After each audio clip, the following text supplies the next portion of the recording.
안녕하세요. 책으로 인생의 암호를 푸는 빌리의 책장입니다. 저는 오늘 삶의 목적에 대해 이야기해 보려 합니다. 저는 20대 때 내 삶의 목적을 찾으려는 의지가 강했어요. 내 삶의 의미와 목표, 목적, 이유를 찾아 헤맨 그 길고 긴 시간이 저를 성장시키고 저라는 사람의 뿌리를 만든 농축된 시간이었지 않나 싶어요. 그래서 목적을 찾았느냐고요? 글쎄요, 찾은 것도 같았어요. 다른 이들에게 긍정적인 영향을 줄 수 있는 사람이 되고 싶다는 목적으로 귀결되더라고요. 지금도 그런 생각이 강하고요. 그런데 20대가 지나 30대가 되고 시간이 흐름에 따라 점점 삶의 목적에 대한 시각이 바뀌는 느낌도 들었어요. 특히 최근에 어떤 삶을 살아야 할까에 대한 고민이 엄청 많아지면서 자연스럽게 삶의 목적도 다시 한번 치열하게 생각해 보게 되더라고요. 무언가 좋은 일을 하고 그렇게 누군가에게 선한 것을 줄 수 있고 그게 이전에 나를 가득 채운 목적이었다면 지금은 삶 그 자체가 목적이 아닐까 그런 생각이 듭니다. 이렇게 목적의 재정립을 하게 해준 책이 있는데요. 리처드 바커의 갈매기의 꿈입니다. 저는 이 책을 17년 전에 읽었고 계속 제 책장에 꽂아두고 살아왔습니다. 처음 읽었을 땐 전율이 왔어요. 고귀한 삶에 눈을 뜨게 해준 느낌이었달까요? 제 인생책 중 하나가 되었습니다. 그리고 근래에 17년 만에 갈매기의 꿈을 다시 읽었을 땐 예전에는 안 보였던 것들이 굉장히 많이 보이더라고요. 이 이야기의 주인공인 갈매기 조나단은 먹이를 찾기 위해 사는 다른 갈매기들과 다르게 나는 것 그 자체를 위해 삽니다. 원래 하늘을 나는 존재가 새인데 이 새가 제대로 날아보기 위해 부단히 애쓰고 연습하고 꿈을 꿉니다. 아, 나는 것 자체가 새의 목적이라니 그럴 수가 있나? 그렇다면 삶 그 자체도 나의 목적일 수 있겠다 싶었습니다. 내가 무엇을 이루고 멋진 일들을 통해 누군가에게 도움이 되고 이런 목적이 고귀한 목적이긴 하지만 어쩌면 더 근본이 되는 목적, 더 진실한 목적은 삶을 지금보다 더 제대로 사는 것이지 않을까 싶었어요. 나는 것 그 자체가 목적인 조나단이 이상적인 비행을 하기 위해서 계속 자신의 한계를 깨거든요. 그렇게 해서 결국 더 높이, 더 자유롭게 하늘을 납니다. 부단한 노력 끝에 조나단은 더 높이 날 수 있게 됐고 그래서 더 먼 곳을 볼 수 있었습니다. 또한 조나단은 자신이 원하는 대로 한계 없이 자유롭게 날 수 있는 경지에 이르렀기 때문에 날면서 진정으로 충만함을 경험할 수도 있었습니다. 책 속의 한 문장을 들려드릴게요. 뼈와 깃털만 남아있어도 상관없어요, 어머니. 저는 단지 창공에서 제가 할 수 있는 것은 무엇이고 할 수 없는 것은 무엇인지 알고 싶어요. 저는 단지 알고 싶을 뿐입니다. 저의 삶의 목적도 이렇게 바뀌게 되었습니다.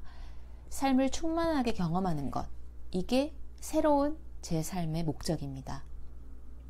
작가로서 사람들에게 도움이 되는 책을 쓰고 일을 통해서 돈도 많이 벌고 이런 건 하위적인 목적이라는 깨달음이 왔습니다.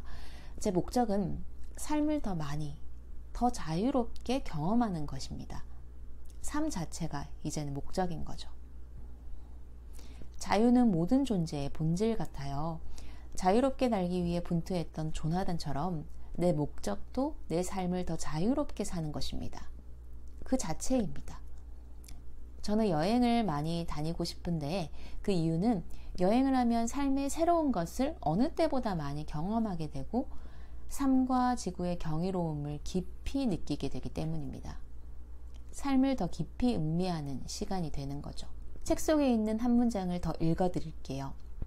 형제들이여, 산다는 것의 의미와 생활에 대해서 더 숭고한 목적을 찾고 갈구하는 갈매기보다 더 책임 있는 갈매기가 과연 누구란 말입니까? 우리는 수천 년 동안이나 물고기를 찾아다녔습니다. 그러나 지금 우리는 살아가야 할 목적을 갖게 된 것입니다.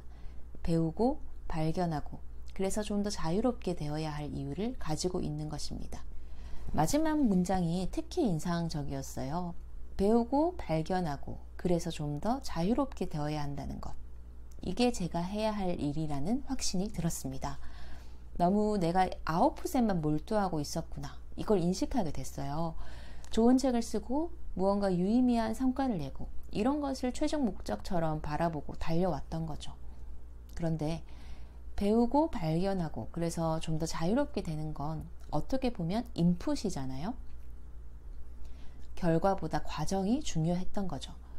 과정 안에 진짜 삶이 있었던 건데 그 진짜 삶이 내 삶의 목적이 되어야 한다고 생각했습니다. 부자 되는 법에 대한 책이 요즘 참 많잖아요. 이 문장을 한번 읽어 드릴게요. 삶의 목적을 제대로 정립하는 게 어떻게 부자가 되는 것에 열쇠를 주는지가 잘 담겨 있는 구절입니다. 그는 그러는 사이에도 매일매일 꾸준히 새로운 것을 배워갔다.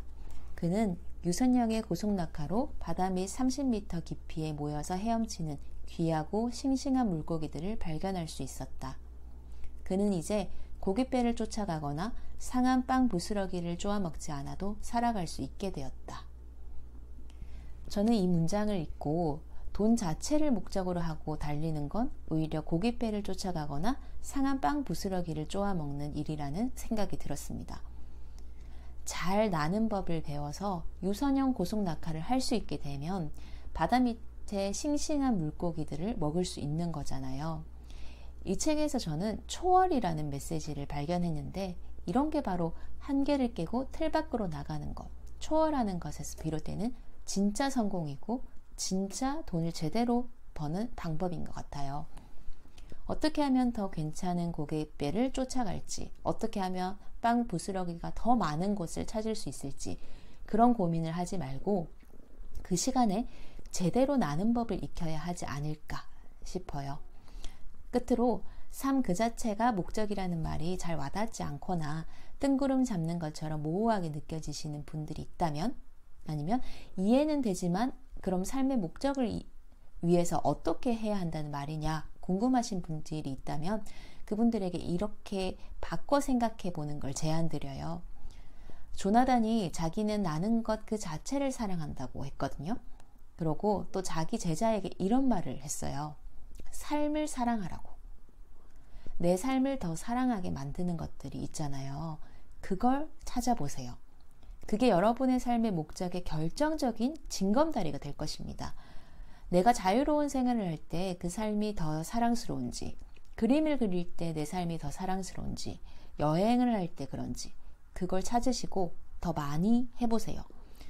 저도 조나단이 살았던 것처럼 그렇게 살고 싶고 그게 또 제 꿈이라는 걸 고백하면서 이번 이야기 마치겠습니다. 감사합니다.